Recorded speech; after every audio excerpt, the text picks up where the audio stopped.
Hey, salut à toi consommateur! Installe-toi bien confortablement. Avec cette chaleur, rien ne vaut un bon cocktail calé sur un transat à chiller sans modération en compagnie d'un peu de pop culture.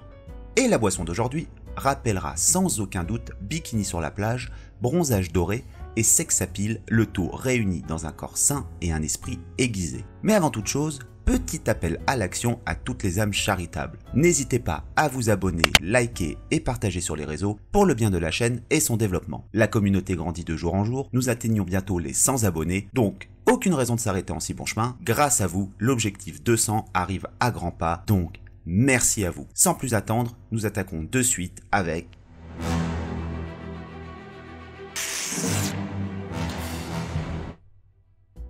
Tigra, de son vrai nom Greer Grant Nelson, est une super-héroïne appartenant à l'univers Marvel. Créée par les scénaristes Linda Fitt et Roy Thomas et illustrée par la dessinatrice Marie Severin, le personnage de fiction de Greer Grant Nelson, alias La Chatte, apparaît pour la première fois dans le comic book The Cat numéro 1 en 1972 et est publié par la suite en France en janvier 1975 dans Vengeurs numéro 12. Mini-série ne durant que 4 numéros avant d'être annulée. C'est en 1974 que le scénariste Tony Isabella et le dessinateur Don Perlin reprennent le personnage et en font la super-héroïne Tigra que nous connaissons, qui sera publiée dans le comic book Giant Size Creature numéro 1 et en France dans Satan numéro 16 en avril 1980. Une mini-série Tigra verra le jour en 2002. Jeune étudiante en deuxième année à l'université de Chicago, elle fit la rencontre de l'agent de police Bill Nelson. Alors qu'ils couraient pour ne pas rater leur bus, cette rencontre inattendue donna naissance à un rendez-vous galant, puis 2 ans plus tard, le mariage. Mais le couple entra rapidement en conflit car Bill avait une vision assez archaïque et patriarcale de la place de la femme au sein du couple. Alors que Greer est investi dans ses études, en plus d'être une personne très indépendante, ayant besoin d'une certaine liberté d'action dans son mode de vie, elle finira malgré tout par mettre ses rêves de côté et deviendra femme au foyer, ce qui occasionnera bon nombre de problématiques au sein du couple, mais malgré ça, elle l'aime d'un amour véritable. Malheureusement, son époux Bill fut tué en essayant d'arrêter 2 policiers corrompus. Suite à ce tragique événement, Greer décida de travailler pour vaincre la douleur de la perte de son défunt mari et deviendra assistante de laboratoire pour le docteur Johan Tumulo, travaillant sur un programme de conditionnement physiologique ayant pour objectif de permettre à un être humain de développer pleinement son potentiel physique et mental. Pris à la gorge financièrement, le professeur Tumulo accepta la participation financière proposée par Malcolm Donalbain, un entrepreneur excentrique et dangereux d'une grande corporation du nom de Brand, ayant pour idéal la formation d'une armée de guerrières modifiée pour le servir. N'ayant aucune confiance en Malcolm et de l'exploitation de ses recherches, Tumulo testa dans le feutré et sous la requête de Greer de lui administrer le traitement. Traitement déjà exploité sur une jeune femme du nom de Shirley Bryant, auparavant qui lui fit devenir la super-vilaine du nom de Cat, mais qui n'y survivra pas. Nous y reviendrons plus en détail dans une future vidéo. Néanmoins,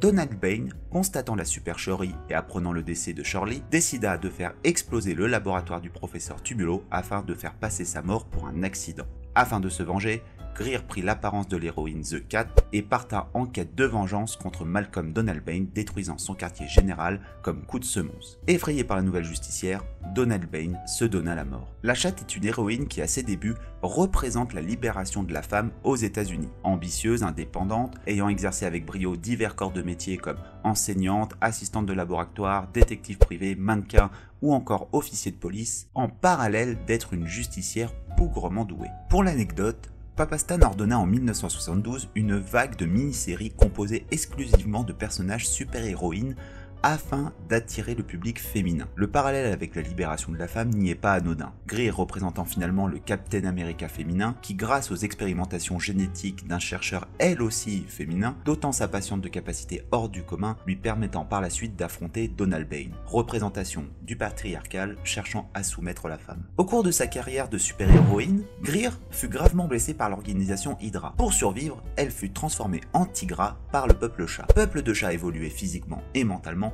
par un sorcier du nom de Hebrock aux alentours de l'an 1000, les dotant de pouvoirs mystiques et d'une allure humanoïde. Elle acquit ainsi une apparence féline, dotée d'une force et d'une agilité bien supérieure à sa version normale, un instinct sauvage et des griffes acérées. Au cours de sa carrière héroïque, Tigra rencontra de nombreux super-héros, notamment les 4 Fantastiques, les X-Men, les Vengeurs, mais aussi Jessica Drew, la première Spider-Woman, pour finalement élire domicile durant une longue période chez les Vengeurs de la côte ouest. Une seconde équipe de Vengeurs dirigée par Hawkeye, constituée de héros plus ou moins secondaires ayant déjà apparu dans différentes séries de comic books. On y retrouve des héros tels que la Chose des 4 Fantastiques, Oiseau Moqueur, Wonder Man, la Sorcière Rouge, Moon Knight ou encore Henry Pym, connu surtout comme le premier Ant-Man pour ne citer que. À cette période, l'instinct félin de Tigra la poussera à vagabonder entre différentes relations amoureuses avec des super-héros comme Wonder Man, Henry Pym ou Moon Knight, malheureusement considérée à l'époque comme une femme volage et nymphomane. Mais durant la période de Secret Invasion, la demoiselle fut violemment battue par le vilain The Hood et abusée par un Skrull. Finalement, le personnage remonte à la pente péniblement mais avec détermination en prenant des responsabilités en tant qu'enseignante à l'Académie des Vengeurs et en entamant une relation sérieuse avec le Vengeur Henry Pym et aura même un fils du nom de William.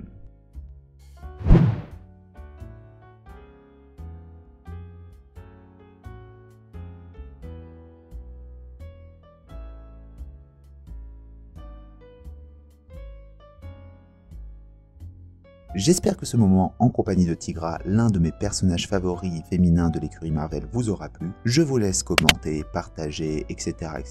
Vous connaissez la chanson. En attendant, je vous dis à très bientôt. Ciao!